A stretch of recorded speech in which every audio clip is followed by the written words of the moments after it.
High, আজকের ব্লগটা হচ্ছে মেলায় যাচ্ছি। তো মেলায় যেয়ে কি কি করব এসবই তোমাদের সাথে অল্প করে শেয়ার করছি। অনেকদিন ব্লগটা পোস্ট করা হয়নি কারণ আমার এক্সাম চলছে। তো ব্লগ একটা ছোট্ট ব্লগ শেয়ার করা যেতেই পারে, নইলে তো আবার ইউটিউবের রিচটা ডাউন হয়ে যাবে। তো এই জন্য একটা ছোটখাটো মিনি ব্লগ করা যেতে পারে। তো রেডি হয়ে পর তোমাদের সাথে বাকি জিনিস শেয়ার করছি। বল আমাকে কেমন লাগছে জামাটা? তোমার তোমার কেমন লাগছে? তো গাইজ এই জামাটা ভালো লাগেনি আমাকে। কই এটা হচ্ছে আমি, আমাকে ভালো লাগছে দেখতে। এইটা হচ্ছে মাসি, পাশেরটা আমি জানি না কে বটে। এইটা কে লোক আমি তাও জানি না।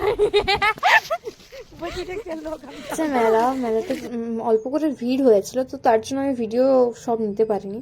মাঝে আমার বন্ধু বান্ধবী দাদা এরকম দেখা হয়েছিল। তো একটা বন্ধু আমাকে এই কটন ক্যান্ডি কিনে দেয়। প্রচুর পাখি বসেছিল যেগুলো আমার পছন্দ হয়েছিল, কিন্তু বাজেটের বাইরে ছিল। এই দোকানের মোমো আমার খুব ভালো লাগে। আমি সে বাঁকুড়া থেকে বাড়ি আসি, দেন বাড়ি থেকে আবার মুড়গুদা আসি এই দোকানের মোমো খেতে। খুবই ভালো লাগে, দামটাও খুব কম আর মোমোগুলো খুব ভালো খেতে হয়।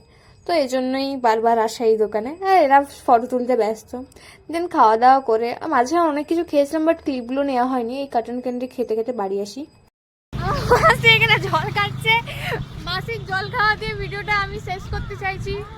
এখানে এরা সামনে সব এগিয়ে যাচ্ছে, আমরা হেঁটে হেঁটে যাচ্ছি। গাইজ কেমন লাগলো ভিডিওটা অবশ্যই কমেন্টে জানিও। আর এই ক্লিপটা কিনেছি, এখানে আর একটা ক্লিপ আছে, পরের ব্লগে দেখিয়ে দেবো। টাটা।